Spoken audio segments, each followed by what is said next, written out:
da ƙarshe muna cike da baƙin ciki da ɓacin rai da damuwa dangane da abin da ya faru a ƙasar nan, musamman a garin nan na Kano, na sace 'ya'yan musulmi kusan mutum 50.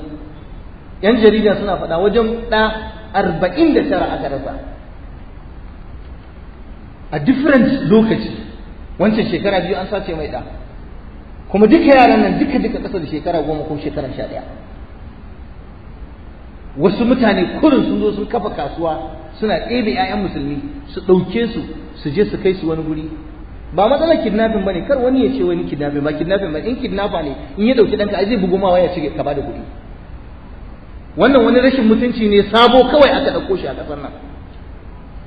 Renin ya isa a zo garinmu a ɗebe mana 'yan ƙananan yaranmu 'yan nazari 'yan firamare a ɗauke su a kai su wani gari a canja musu suna saboda mu dabbobi ne mu ba mu san darajar ɗan adam ba mu, a canja musu addini, a ta gana musu azaba. Yau ɗin nan da safe an sa wani yaro ne ko wata yarinya da uwarsu na masa magana inyamuranci kawai ya kama yi, shekara 4 shekara 5 har ya zama inyamuri saboda wulakanci. Wannan wani irin kaskanci ne wannan? Wace irin ƙasa ce wannan? Wani irin reni ne wannan? Yunwa ce take kashe mu? To ko yunwa take kashe mu ai zo a nemi izinin ma ce za a ɗebi yayan mata da su. Wani abin gashi ba ƙarya ba, kowa ya gani yanzu nan duk wayoyin ku kun bude duk kuna gani. Hadisin sa'a ne abin da ake ta faɗa ne kenan.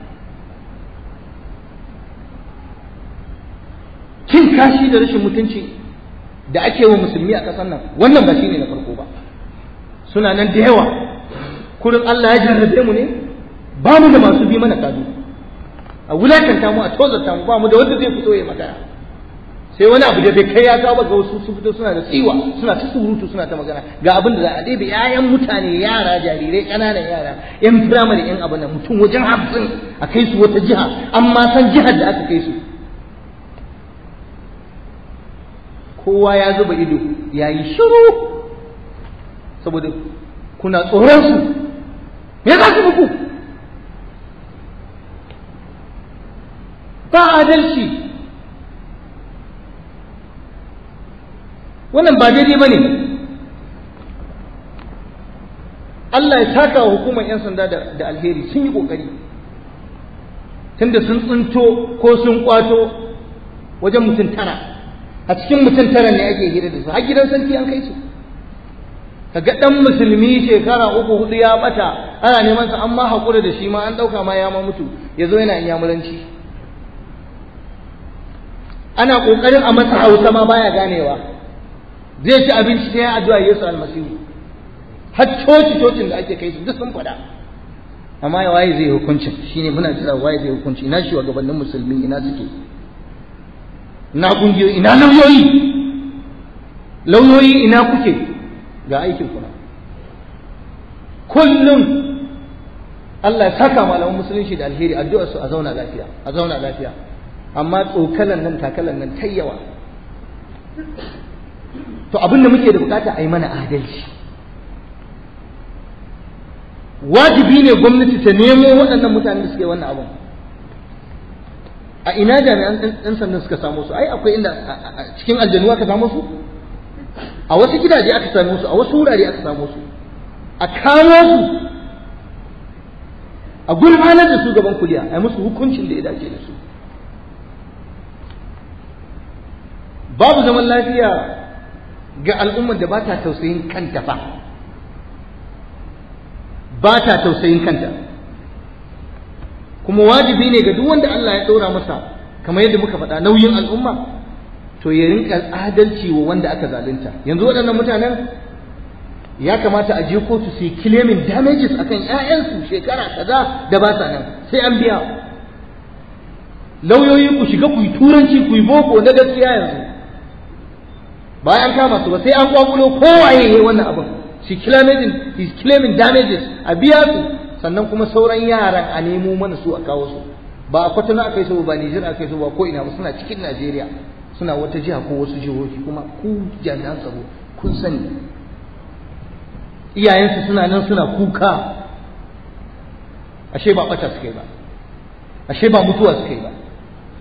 A ɗebo su a kawo su kafin a ce komai, a dawo da sauran yaran. Yaro 49 ya ko yayan kaji aka ɗebe maka 49 an gigita ka.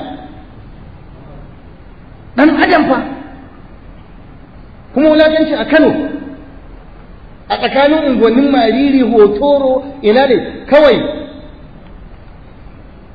a rediyon ana faɗa, 'yan jarida suna faɗa, akwai waɗanda aka kama su da hannu tun ba yau ba, waɗanda aka kama suna da hannu akan irin wannan abu, amma tuntunin an sako su.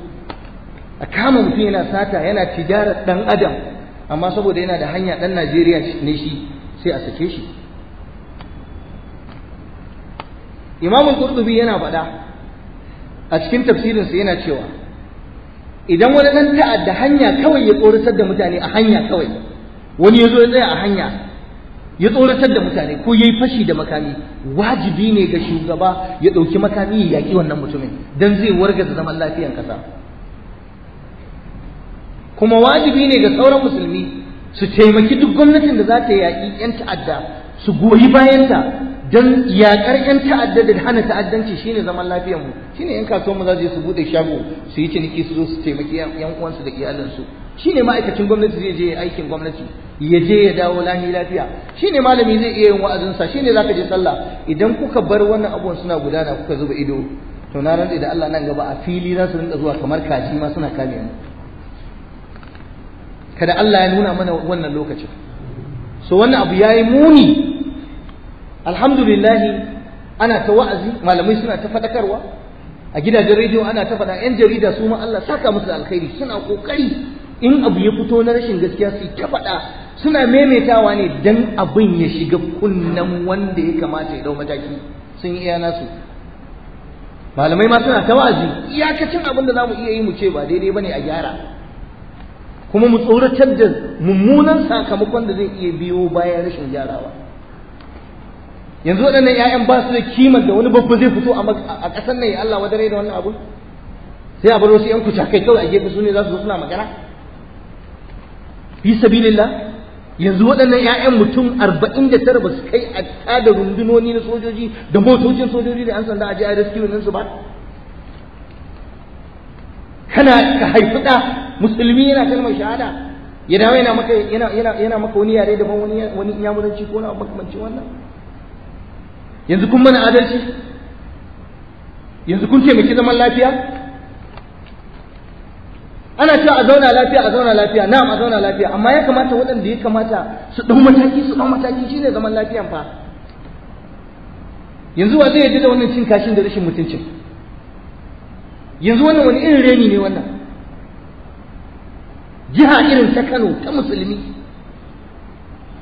wani ya zo ya kame 'ya'yan musulmi ya tafi da su ya mai da su kirista. Yanzu yaro ne musulmi guda ɗaya matashi fa, wata yarinya ta ganshi tace tana son sa fa, duk kun san kes ɗin nan, yace shi ba zai aure ta ba sai ta musulunta, willingly, tana sha'awa tana so ta zo ta musulunta, ya aure ta. Wallahi duk jaridun kudin nan karka ga surutai, wallahi suna aka canza mai aka ce kawai kidnapper ne, wai yayi kidnapping ɗinta. To wani kidnapping ne mutum zai zo ya auri mace haka daura aure? Jaridun kudin nan ba wacce ba ta yi magana ba, saboda suna da manufa. Mu yanzu nan a jaridun wannan abin da ya faru, jaridun arewa guda nawa ne suka yi magana? Adadi kaɗan ne, ina sauran? Yaron nan ba abin da ba a yi mai ba, aka sa masa anko, aka yi masa kaza, aka yi masa kaza. Shari'ar kanta sai da aka ce sai a koma a kudu za a yi shari'ar, ba alƙalin arewa ne zai masa ba, a kudin kuma haka aka yi ta ɗaukansa a mota a kai shi a je kudin a yi shari'a. Yarinya ce ɗaya fa ta ce tana son sa, yace ta musulunta ya aure ta, aka yi masa sharrin kidnapping. To waɗannan guda 50 da kuka ɗebe mana su kuma fa. Yanzu jama'a ba mu da gata? Don Allah ba za a taimaki waɗannan bayan Allah ba? Wannan abu ya yi muni. Kuma muna kira ga duk wanda yake da dama a ƙasar nan ya fito ya yi magana a taimaki waɗannan bayan Allah a kubutar da su. Kar ku bar waɗannan abubuwan suna faruwa, sakamakon ba zai yi kyau ba. kada ku bari zalunci yana faruwa kuna zuba ido kuna tsoron wasu wanda bai kamata ku ji tsoron su ba. wallahi Allah ya ba ku matsayi, Allah ya ba ku ɗaukaka, Allah ya ba ku isa. Idan kun yi magana za a ji, amma kun yi shiru ba za ku ɗau mataki ba. An bar wanda bai kamata ba ko bai isa ba shi zai zo ya magana. Muna addu'a ta musamman Allah madaukin sarki wanda suka yi mana wannan barna Allah kai mana maganin su. Ubangiji Allah ka kubuto da waɗannan ‘ya'ya, ka faranta wa iyayensu rai da kubuto da su da dawo da su.